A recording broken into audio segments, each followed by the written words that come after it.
ශුද්‍ර ජීවීන්ගේ රෝග පාලනය කිරීම සඳහා භාවිත කරන එන්නත් විස්තර කරන්න.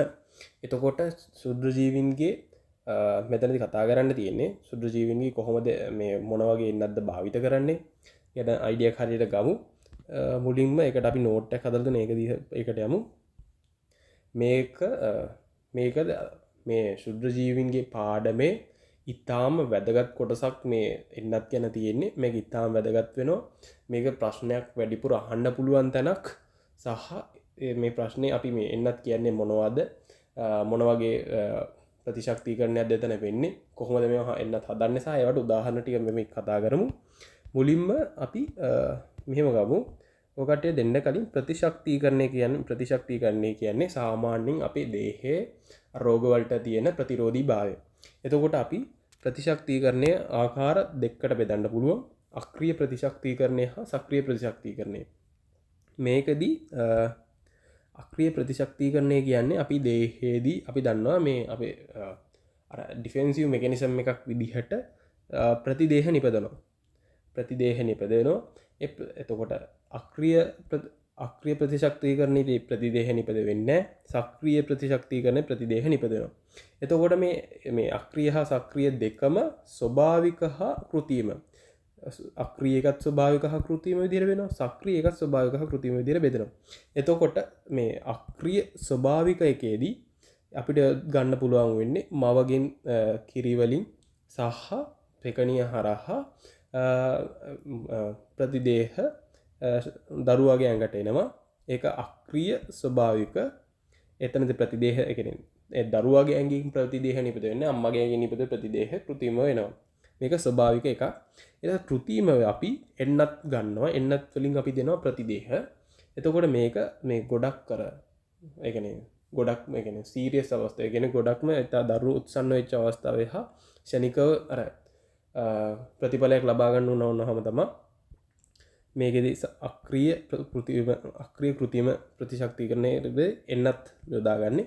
මෙතනදී අර දීර්ඝකාලීන ප්‍රතිශක්තිකරණය මේකෙදී ඇති වෙන්නේ නැහැ. එතකොට අපි දාගන්නවා ඊට පස්සේ කතා කරනවා සක්‍රීය ප්‍රතිශක්තිකරණය. මේකෙදී ප්‍රතිදේහ නිපද වෙනවා. මේක ස්වභාවික හා කෘත්‍රිම විදිහට දෙකක් තියෙනවා. මේකේ ස්වභාවික විදිහට අපි මේ සක්‍රීය ස්වභාවික විදිහට මේ ගන්නෙ අපි රෝගය හැදිලා ඒකෙන් ප්‍රතිදේහ නිපදලා මේක දීර්ඝකාලීන ප්‍රතිශක්තියක් අපේ ඇඟට එනවා. ඊට පස්සේ අපි ගන්නවා සක්‍රීය කෘත්‍රිම. මේකෙදී අපි ගන්න එන්නත් කරණය. අපි දැන් කතා කරන්න යන එන්නත් කරණය අහුවෙන්නේ සක්‍රීය කෘත්‍රිමයකට. මේකෙදී ප්‍රතිදේහ නිපදවලා මේක හැබැයි කරන්නේ කෘත්‍රිම. ස්වභාවික සිද්ධ වෙන්නේ යන්නේ මේ කෘත්‍රිම. එතකොට මේ එන්නත් වර්ග ඒ කියන්නේ මේ එන්නත් හදන්නේ අපේ ඇඟට මේවා ඉන්ජෙක්ට් කරන කෘත්‍රිමව ලබා දීලා කෘත්‍රිමව අපේ ප්‍රතිශක්තිකරණය කියන්නේ B වසර සෛල හා T වසර සෛල නිපදවලා දීර්ඝකාලීනව තියෙන ප්‍රතිශක්තියකුත් මේකෙන් ඇති කරනවා. එතකොට මේක අර අපේ එන්නත් අපි හදන ආකාර තුනක් තියෙනවා. ව්‍යාධි ජනකයා මත ඒ කියන්නේ අපි ව්‍යාධි ජනකයා මත යම්කිසි බලපෑම් කිහිපයක් කරලා ඒකින් එන ප්‍රතිඵලය අපේ ඇඟට ඉන්ජෙක්ට් කරගන්නවා. එතකොට ඒක අනුව එන්නත් අපිට අඩපණ කරන ලද සජීවී එන්නත් අක්‍රිය කරන ලද එන්නත් සහ උපේකක. අඩපණ කරන ලද එන්නත් වලදී කරන්නේ ව්‍යාධි ජනකයාගේ ව්‍යාධි ජනකතාව පාලනය කරන. හිතමුකෝ මෙයාගේ දූලක නිපදවනවා කියලා මේ දූලක නිපදවන හැකියාව නැති කරනවා. ඊට පස්සේ මෙයා අපේ ඇඟට ඉන්ජෙක්ට් කරනවා මෙයා මැරෙන්නේ නැතුව සජීවීව තියෙද්දි. එතකොට මේකේ දීර්ඝකාලීන මෙයා අපේ කියන්නේ මෙයා අපේ ඇඟට ඉන්ජෙක්ට් කරාම මෙයා නෝමල් ව්‍යාධි ජනකයා විදිහට ක්‍රියා කරලා අර මේ ප්‍රතිශක්තිකරණ පද්ධති ක්‍රියා මේ ඇක්ටිවේට් කිරීමක් නැත්නම් සක්‍රිය කිරීමක් සිද්ධ වෙනවා. එතකොට බූස්ට් එන්නත් ඒ බූස්ට් එන්නත් මේකෙදි දෙන්න අවශ්‍ය වෙන්නේ නැහැ. අර නැවත මේක ඉන්ජෙක්ට් කරන්න ඒ කියන්නේ ඊළඟ ඩෝස් එකක් දෙන්න මේක ඕනේ වෙන්නේ නැහැ. ඒතර උදාහරණ විදිහට සරම්ප, කම්බුල්ගාය, රුබෙල්ලා MMR වැක්සින් එක කියලා අහලා තියෙනවා. මේ තුනට මේකක් දෙනවා. එතකොට මේක තව උදාහරණයක් වෙන පැපොල. ඊට පස්සේ අපි යනවා අක්‍රීය කරන ලද එන්නත්. අක්‍රීය කරන ලද එන්නත් වලදී කරන්නේ මරණ ලද හෝ අක්‍රීය කරන ලද ව්‍යාධි ජනක ඇඟට දෙනවා. මේකෙදි ව්‍යාධි ජනක මරනවා. එතකොට මෙයාගේ හැබැයි මෙයා කියන්නේ ව්‍යාධි ජනකයේ තියෙන ව්‍යාධි ජනකයාගේ ප්‍රතිදේහ ජනක හැමව තියෙනවා.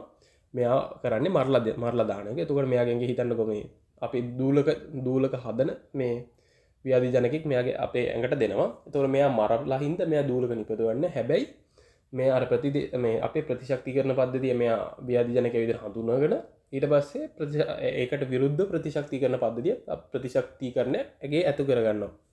එතකොට මේකෙදි සමහරකට බූස්ටර්ස් දෙන්න වෙනවා. ඒ කියන්නේ නැවත නැවත මේ ඩෝස් එකක් දෙන්න වෙනවා ටික කාලයක් ගියාට පස්සේ. ඒතර උදාහරණ විදිහට ජලබීතිකා, ඉන්ෆ්ලුවෙන්සා, පෝලියෝ සහ කොලරාව ගන්න පුළුවන්.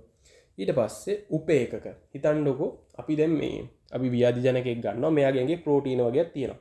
මේ ප්‍රෝටීන තමා ප්‍රතිදේහ ජනක විදිහේ ක්‍රියා කරන්නේ. එතකොට මේ ප්‍රතිදේහ ජනකයෙන් තමා අපේ මේ ප්‍රතිදේහ ඇති කරලා මේ ප්‍රතිශක්තිය ඇති කරන්නේ. එතකොට අපිට වෙනම සම්පූර්ණ මේ ව්‍යාධිජනකයව දෙන්න ඕනේ අර ප්‍රෝටීන කෑල්ල විතරක් ගලවලා ඒක හදලා අපේ ඇඟට ඇතුළට ඉන්ජෙක්ට් කරන්න පුළුවන්. මේ ක්‍රියාවලිය කියන උපේකක ප්‍රතිදේහ ජනක ඒකකයක් ප්‍රතිදේහ ජනකයක් විදිහට දෙනවා. මේ බොහෝ විට ප්‍රෝටීනයක් වගේ වෙන්න පුළුවන් මේ අර ව්‍යාධි ජනකයක තියෙන. ඊට පස්සේ උදාහරණ විදිහට හෙපටයිටිස් B ගල පටලේ පිට ගැස්ම එන්නත් අපිට පාවිච්චි කරන්න පුළුවන් වෙනවා. මේ විදිහට තමා අපි එන්නත් ගැන තියෙන පාඩමේ තියෙන කොටස් ටික අපි ඊට පස්සේ ප්‍රශ්නෙට යමු. මේකෙදි උත්තරය වෙන්නේ දුර්වර කරන ලද අක්‍රිය කරන ලද ව්‍යාධිජනකයන් හෝ ජීවින්ගේ කොටස් අඩංගු අවලම්බන එන්නතකි ප්‍රතිශක්ති පේනය කිරීම සඳහා එන්නත් කිරීම භාවිතා වේ. එන්නත් ආකාර කිහිපයකින් අඩපණ කරන ලද සජීවී එන්නත් දුර්වර කරන ලද එන්නත් ජීවි ව්‍යාධිජනකයන් අඩංගු එන්නත්. එතකොට ඒවා සැබෑ ව්‍යාධිජනකයන් අනුකරණය කරයි. ධාරකයා තුළ ව්‍යාධිජනකයන් සක්‍රියව පවතී. ජීවිතාන්තය දක්වා ප්‍රතිශක්තිය සපයයි. බූස්ට් එමතන් ද්විතීයික ප්‍රතිශක්තිකරණය අවශ්‍ය නොවේ. උදාහරණ විදිහට රුබෙල්ලා, සූකර උන්න, කම්බුල්ගය, MMR එන්නත පැපොල කියන්න පුළුවන්. ඊට පස්සේ අක්‍රිය කරන ලද එන්නත් වලට අක්‍රිය කරන ලද මරණ ලද ව්‍යාධිජනකයේ අඩංගුවේ බූස්ට් ද්විතීකරණ එන්නත් අවශ්‍ය වෙනවා. උදාහරණ ඉන්ෆ්ලුවෙන්සා, පෝලියෝ, කොලරා, ජලබීතිකාව එන්නත් ගන්න පුළුවන්. උපේකක එන්නත් මෙම එන්නත් වල ව්‍යාධිජනක ප්‍රතිදේහ ජනක ඛණ්ඩ පමණක් අඩංගු වේ. ඊතර උදාහරණ පිටගැස්ම එන්නත, ටොක්සොයිඩ් එන්නත එහි ව්‍යාධිජනකයන් ලබාගත් අක්‍රිය කළ ලද විෂක් අඩංගු වේ. උපේකක එන්නත් කලපටලේ, පිටගැස්ම, හෙපටයිටිස් B සඳහා භාවිත වේ. සමහර උපවේග එන්නත් හෙපටයිටිස් එන්නත්